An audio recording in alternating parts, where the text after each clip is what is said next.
Good morning. Morning morning. എന്താ ചേട്ടന്റെ പേരെന്താണ്? എന്റെ പേര് ആന്റണി സാവിയോ. സ്ഥലം? എന്റെ സ്ഥലം പാല പൂരണി. ഇപ്പൊ എവിടെ പോവാ? ട്രിവാൻഡ്രം പോവാ. തിരുവനന്തപുരം. എന്താണ് നമ്മുടെ അതിരുമായ മുഖ്യമന്ത്രി കേജ്രിവാളിനെ അന്യായമായി തടങ്കലിൽ വെച്ചിരിക്കുന്നതിന് പ്രതിഷേധിക്കാൻ വേണ്ടിയിട്ട് പോവാണ്. അന്യായമായിട്ടുള്ള തടങ്കലാണെന്ന് എന്തുകൊണ്ടാണ് അങ്ങനെ വിചാരിക്കുന്നത്? തീർച്ചയായിട്ടും ഇന്ന് ലോകത്തിലുള്ളതിൽ ഏറ്റവും നല്ലൊരു പൊളിറ്റീഷ്യനാണ് അരവിന്ദ് കേജ്രിവാൾ. അതിനപ്പുറത്ത് വേറൊരു പൊളിറ്റീഷ്യൻ ലോകത്തൊരിടത്തില്ല. അത്രയ്ക്കും നല്ലൊരു പൊളിറ്റീഷ്യനാണ്. അല്ല, നല്ല ഒരു പൊളിറ്റീഷ്യൻ ആണ് എന്നതുകൊണ്ട് ഒരു അഴിമതി കേസ് അന്വേഷിക്കാതിരിക്കാൻ പറ്റുമോ? അല്ല, അഴിമതി കേസ് അന്വേഷിക്കാമല്ലോ. അഴിമതി കേസ് അന്വേഷിക്കുന്നതിന് ജയിലിൽ പിടിക്കണമെന്ന് യാതൊരു നിയമവും ഇല്ല. അങ്ങനെ നിയമങ്ങളൊന്നും ഇന്ത്യൻ പീനൽ കോഡിലൊന്നും ഇല്ല. ജയിലിൽ പിടിച്ചിട്ട് മാത്രമേ അന്വേഷിക്കാവുള്ളൂന്നുള്ളതില്ല. അല്ല, അഴിമതി കേസ് ഈ കേസ് അന്വേഷിക്കാനായിട്ട് കേജ്രിവാളിനെ 9 തവണ സമൻസ് അയച്ചു എന്നാണല്ലോ പറയുന്നത്. അല്ല, സമൻസ് അയച്ചെല്ലാം ഈ പിടിച്ചകത്തിടാൻ വേണ്ടി മാത്രമാണ് സമൻസ് അയച്ചത്. അത് ശരി. നേരത്തെ 9 മാസം മുമ്പേ തന്നെ കേജ്രിവാളിനെ അറസ്റ്റ് ചെയ്യാൻ സാധ്യത ഉണ്ടായിരുന്നു. അത് പുള്ളിക്ക് അറിയാമായിരുന്നു.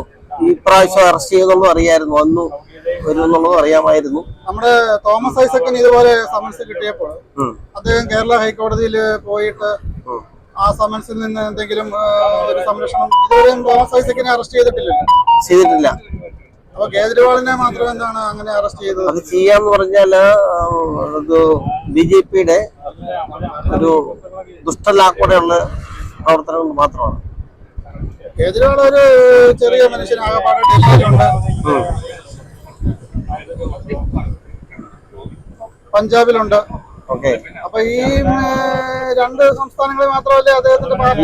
ഈ 2 സംസ്ഥാനങ്ങളിൽ മാത്രമല്ല, ഇന്ന് ഇന്ത്യയിലുള്ള ഈ 28 സ്റ്റേറ്റുകളിൽ എല്ലാ സ്ഥലങ്ങളിലും AAPയുടെ പ്രവർത്തകരുണ്ട്, AAP അനുകൂലിക്കുന്നവരുണ്ട്. അരവിന്ദ് കേജ്രിവാളിനെ ഒരു നല്ല നേതാവായിട്ട് മനസ്സിൽ കാണുന്ന ആൾക്കാരുണ്ട്. ഇന്നിപ്പോ നിങ്ങൾ കണ്ടോ, ഇന്ന് ട്രിവാൻഡ്രത്ത് കൊണ്ടുപോകാൻ ആളുണ്ടാവും. അത് മാത്രമല്ല 31-ാം തീയതി ഇന്ന് ഡൽഹി കണ്ടതിൽ ഏറ്റവും വലിയൊരു ജനസംഖ്യമായിരിക്കും ഉണ്ടാകാൻ പോകുന്നത്. പ്രതിഷേധമാണ് നടക്കാൻ പോകുന്നത്. രാംലീല മൈതാനം പോയിട്ട് ആ ഏരിയയിലൊന്നും നടക്കാൻ പറ്റില്ല, അതുപോലാണ് ആയിരിക്കും. കാരണം ജനം എല്ലാം ഒഴിവാണ്. ഇതിലും വലിയ പ്രക്ഷോഭം അല്ലായിരുന്നോ കർഷക സമരം? കർഷക സമരം അത്ര വന്നിട്ടില്ല. കർഷക സമരത്തിനപ്പുറം ഇതായത് ഒരു ജീവൻ മരണ പോരാട്ടമാണ്. ഇവിടുന്ന് നമ്മൾ രക്ഷപ്പെട്ടില്ലെങ്കിൽ ഈ ജനാധിപത്യം ഇവിടെ തീരുവാണ്. ഇവിടെ കൊണ്ട് തീരുവാണ് ജനാധിപത്യം. അപ്പൊ ഇതില് നമ്മൾ എന്താണ് ജനങ്ങളുടെ മുമ്പിൽ വെക്കുന്നത്? അതായത് ഈ ഒരു സമരം കണ്ട് കോടതി ജാമ്യം കൊടുക്കും എന്നാണോ? തീർച്ചയായിട്ടും BJPയുടെ ഈ അധികാര ദുർവിനിയോഗത്തെ ജനങ്ങളുടെ മുമ്പില് തുറന്നു കാട്ടുക, ജനങ്ങളെ ബോധവൽക്കരിക്കുക, എന്താണ്? ജനങ്ങൾ ഇന്നും അറിയത്തില്ലാത്ത ഒത്തിരി ആൾക്കാരുണ്ട്. ജനാധിപത്യം എന്താണെന്നും ജനങ്ങളുടെ അവകാശം എന്താണെന്നും മനസ്സിലാക്കാൻ അറിവില്ലാത്ത ഒത്തിരി ജനങ്ങൾ ഇന്ത്യയിൽ ഉണ്ട്. അപ്പൊ ഈ ഏകാധിപതികളുടെ ഏറ്റവും ഒരു പ്രധാനപ്പെട്ട രീതി എന്ന് പറയുന്നത് ജനങ്ങൾക്ക് ഒന്നിനും സമയമില്ലാതാക്കുക, അവരെ കഷ്ടപ്പെടുത്തുക. അപ്പൊ പിന്നെ അവർക്ക് ഒന്നിനും സമയമില്ല, സമരം ചെയ്യാനോ കാര്യങ്ങൾ പഠിക്കാനോ സമയമില്ല. ആ രീതിയിലോട്ട് ഇന്ത്യ ആയിക്കൊണ്ടിരിക്കുകയാണെന്നാണ് പറയുന്നത്. അതിന്റെ അർത്ഥം എന്താണെന്ന് വെച്ചാല് ഇന്ത്യൻ ജനാധിപത്യം നശിപ്പിച്ചു, സ്വച്ഛാധിപതിയായി. മോദി എന്ന് പറയുന്നത് മതവർഗ രീതിയിലേക്ക് മാറി, മതരാഷ്ട്രീയമായി മാറി, ജനങ്ങളെ വർഗീയവൽക്കരിച്ചു. ഹിന്ദു മുസ്ലിം ഹിന്ദു മുസ്ലിം എന്ന് പറയപ്പോഴും പെട്രോളിന്റെ വില കൂടിയത് എല്ലാവർക്കും അല്ലേ? ഹിന്ദുക്കൾക്ക് വില കൂടി, എല്ലാവർക്കും കൂടി. പക്ഷെ അതിൽ നിന്നെല്ലാം മനുഷ്യൻ മനസ്സ് മാറി. അവനെല്ലാം ഒന്നെങ്കിലും അവന്റെ വർഗീയത. അപ്പം ഒരാളുടെ പേര് ചോദിച്ചു കഴിഞ്ഞപ്പം വിനു എന്നാ പേര് ചോദിച്ചെങ്കിൽ ചോദിക്കുക എന്റെ ബാക്കി പേരെന്നാ, വിനു മുഹമ്മദ് ആണോ, വിനു തോമസ് ആണോ, വിനു ഗോപാലനാണോ? അപ്പൊ അടുത്ത പേര് ചോദിക്കുക അവൻ ഹിന്ദു ആണോ, ക്രിസ്ത്യാനിയാണോ, മുസ്ലിം ആണോ എന്നുള്ളത് നമ്മൾ തന്നെ നമ്മുടെ മനസ്സിലേക്ക് അങ്ങനെ ചിന്തിച്ച് നമ്മൾ വർഗീയവൽക്കരിക്കപ്പെട്ടു കഴിഞ്ഞു. അതൊരു വലിയ ദോഷമാണ്. അപ്പോൾ ഇപ്പോൾ തന്നെ കറുപ്പും വെളുപ്പും തമ്മിലുള്ള ഒരു വിവാദം ഇപ്പോൾ ഉണ്ടല്ലോ. കറുപ്പും വെളുപ്പും അത് ചെറിയ കാര്യം, അതൊന്നും ഒരു വിഷയമല്ല. കറുത്തായിരുന്നു വെളുത്തിരുന്നാലും ഇപ്പം പണ്ട് പറഞ്ഞു കേട്ടില്ലേ, പൂച്ച കറുത്തായാലും വെളുത്തായാലും എലിയെ പിടിച്ചാൽ മതി എന്ന് പറഞ്ഞ പോലെ. അപ്പൊ സ്റ്റാലിൻ പറയുന്നത് സനാതന ധർമ്മം ആണ് BJP നടപ്പാക്കാൻ പോകുന്നത്.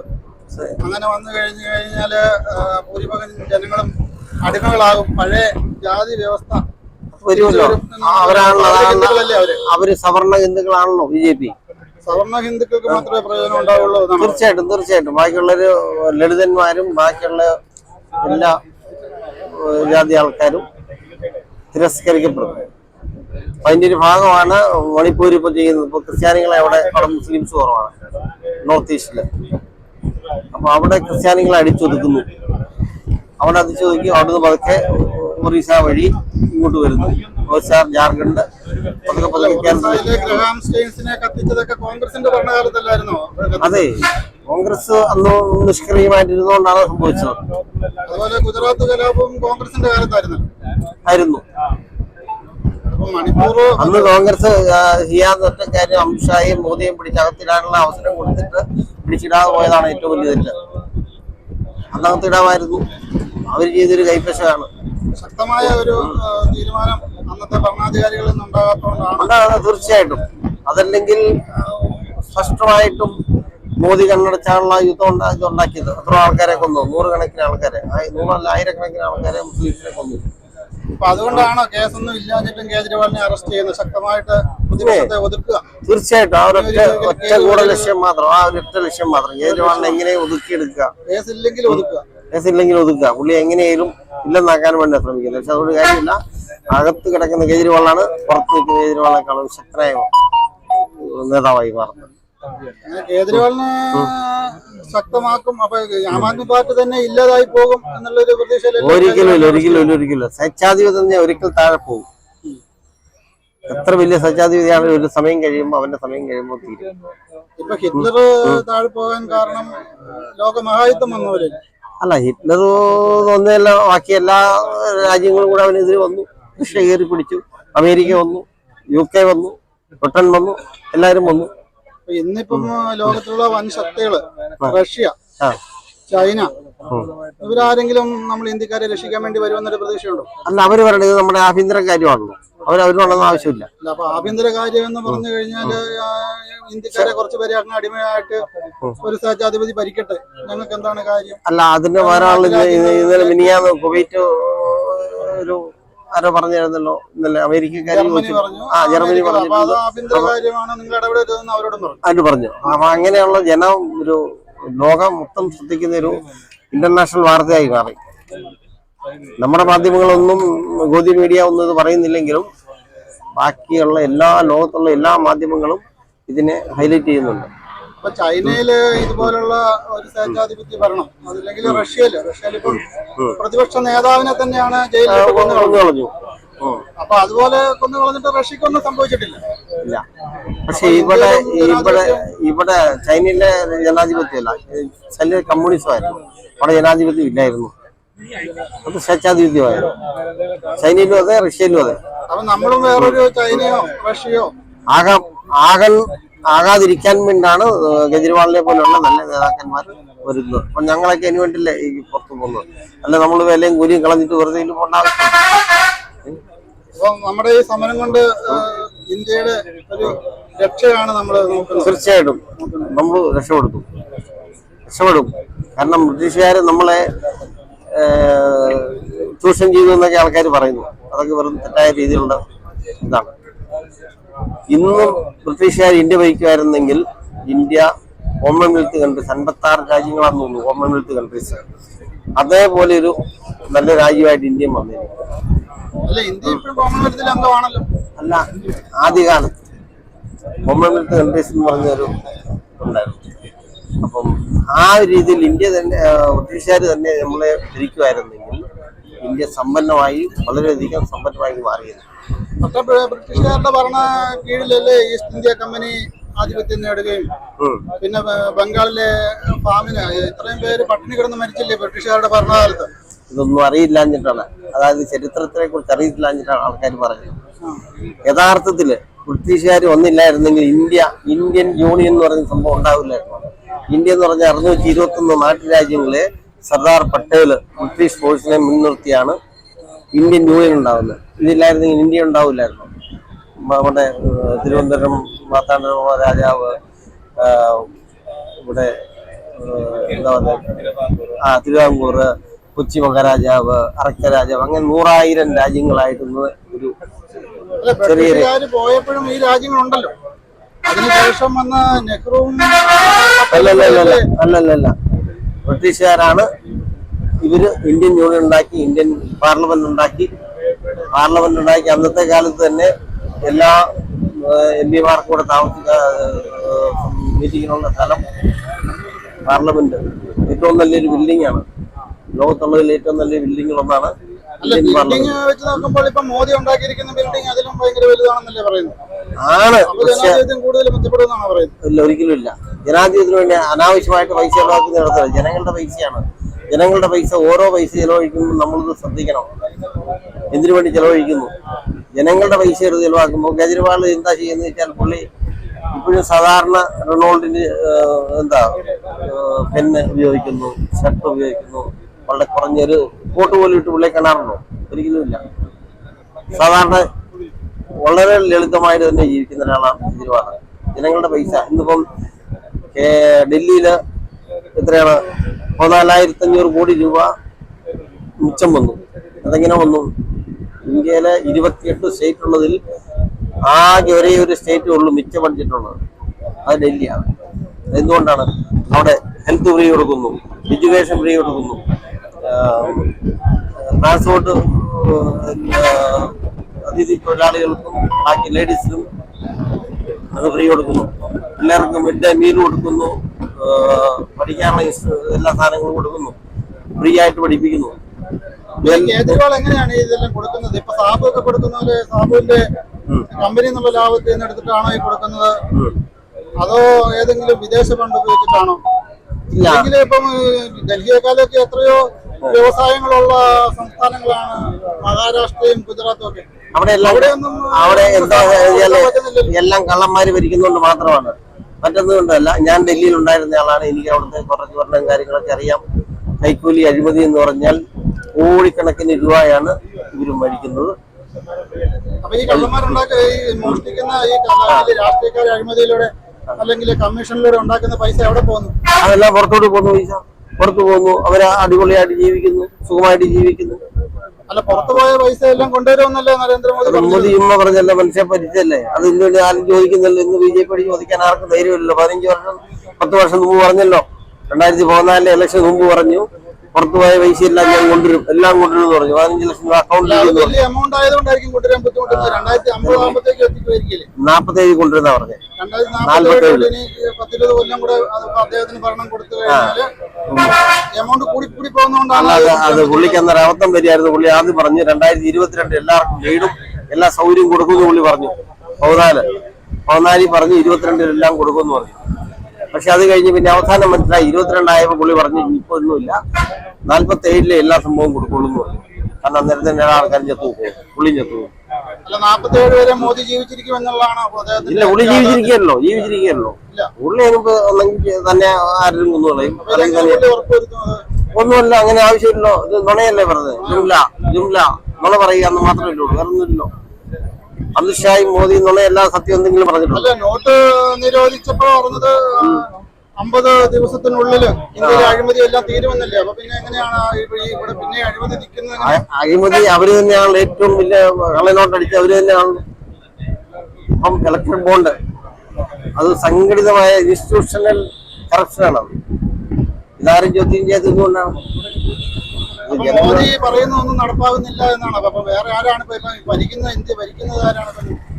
മോദി ഒന്നും സത്യത്തിൽ ഒന്നും ജനങ്ങൾക്ക് വേണ്ടിയല്ല ചെയ്യുന്നത്, അത് അവർക്ക് വേണ്ടിയിട്ട് അവരുടെ ഭരണത്തിന് വേണ്ടി മാത്രം ചെയ്യുന്നതാണ്. അതായത് കഴിഞ്ഞ ജനുവരിയിലെ GST എന്ന് പറയുന്നത് 1.25 ലക്ഷം കോടി രൂപ GST മാത്രം കിട്ടി.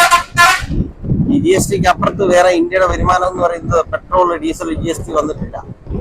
ഇൻകം ടാക്സ്, ബാക്കിയുള്ള എന്തേലും പൈസ വേറെയുണ്ട്, ഹെൽത്ത് ടാക്സ്, ഇതെല്ലാം കൂടി ലക്ഷക്കണക്കിന് കോടി രൂപ ഒരു മാസം സർക്കാരിന്റെ വരുന്നു. ഇതിനകത്ത് സർക്കാരിന്റെ ചെലവ് ചെയ്ത് ജനങ്ങൾ കുറച്ച് റോഡ് ഉണ്ടാക്കിയിട്ടുണ്ട്, കൺകരി, പിന്നെ കുറച്ച് അരി, പുഴുക്കലരി, കുറച്ച് അരി 2 കിലോ 5 കിലോ ആയിട്ട് പാവപ്പെട്ട ആൾക്കാർക്ക് കൊടുക്കുന്നുണ്ട്. എന്നിട്ട് കുറച്ച് വീട് വെച്ച് കൊടുത്ത് പറഞ്ഞ് 50 വീട് വെച്ച് കഴിഞ്ഞാൽ 5000 വീട് വെച്ച്, ലക്ഷം വീട് വെച്ച് ഉമ്മ പറയുന്നു. 2014 ഈ വരുമാനമൊന്നും പോരാഞ്ഞിട്ടല്ലേ വീണ്ടും കടമെടുത്തിരിക്കുന്നത്. ഇപ്പം മോദി വന്ന ശേഷം കടം 4 ഇരട്ടിയായിട്ട് കൂടിയെന്നാണ് പറയുന്നത്. തീർച്ചയായിട്ടും കടം കൂടി. ഇത് പൈസ അവരുടെ ഡൽഹിയിലെ BJPയുടെ ആസ്ഥാനം അത് 1350 കോടി രൂപയുടെ ബിൽഡിംഗാണ് വെറുതെ വെക്കുന്നത്. ഒരു 1.5 വർഷം കൊണ്ട് വെറുതെ വെക്കും. കോൺഗ്രസ് അതിന് മുമ്പ് പണി തുടങ്ങിയിട്ട് തീർക്കാൻ പറ്റിയിട്ടില്ല. ആം ആദ്മിയുടെ ഒരു ഓഫീസാന്ന് പറഞ്ഞാൽ ചെറിയൊരു പഴയ ബിൽഡിങ്ങിലായിരിക്കുന്നത്. അതിപ്പോ കൂട്ടിക്കെട്ടിരിക്കാന്ന് പറഞ്ഞു കേട്ടോ. BJPക്ക് എല്ലാ സ്ഥലത്തും ഇപ്പൊ ഓഫീസുകളായി, ഡൽഹി മാത്രമല്ല. സംഘടിത ചൂഷണമാണ് ഇത്. ഇപ്രാവശ്യം നമ്മൾ ജനങ്ങള് എല്ലാരും കൂടി ഒന്നിച്ചു നിന്ന് തോൽപ്പിച്ചില്ല എന്നുണ്ടെങ്കിൽ അടിമത്തം തന്നെ, ഒരു സംശയം വേണ്ട. രാജ്യത്തിന്റെ ഭാവി അപകടത്തിൽ സംശയം. 100 കണക്കിന് നമ്മുടെ എന്താ പറയുന്ന ഈ പൊതുമേഖലാ സ്ഥാപനങ്ങളെല്ലാം വിറ്റു. ആരെങ്കിലും ചോദിച്ചോ ഇത് ആർക്ക് കൊടുത്തു, എങ്ങനെ കൊടുത്തു, ആ പൈസ എന്ത് ചെയ്യും? ആ പൈസ എത്ര പൈസ കിട്ടിയാലും ചോദിക്കുന്നുണ്ടോ? അദാനി അംബാനി 4-5 ഗുജറാത്തികൾ രക്ഷപ്പെട്ടെന്ന് വെച്ചാൽ ബാക്കി ആരും രക്ഷപ്പെട്ടോ? ഇവിടെ ജനങ്ങൾക്ക് തൊഴിലുണ്ടോ, ജോലിയുണ്ടോ? അല്ല, അദാനി ഇതെല്ലാം വാങ്ങുന്നത് ഇന്ത്യയെ വൻ ശക്തിയാക്കാൻ വേണ്ടിയില്ലേ അദാനി ഇതെല്ലാം വാങ്ങുന്നത്?